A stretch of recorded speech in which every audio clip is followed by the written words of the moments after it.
We have seen that there are a number of political parties in Zimbabwe, as well as coalitions and alliances. And as ZAPU, what is your position on the issue of alliances? So many parties currently in Zimbabwe, and it is a worry to us as ZAPU.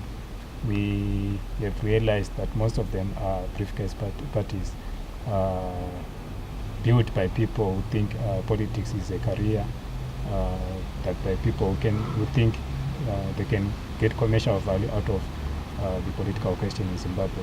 We also realize that most of these parties are state-sponsored, and their sole purpose is to divide the opposition vote by the state. So we actually are worried about that.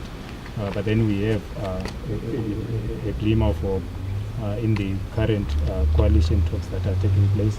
We have three main coalitions that are in place so far: the MDC Alliance, CODE, and the Rainbow Alliance.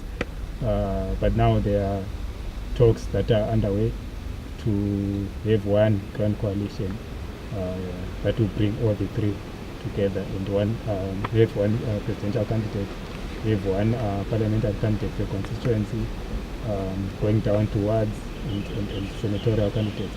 So it is a glimmer of hope. We are hoping as ZAPU that these talks materialize and we come up with that coalition before the vote.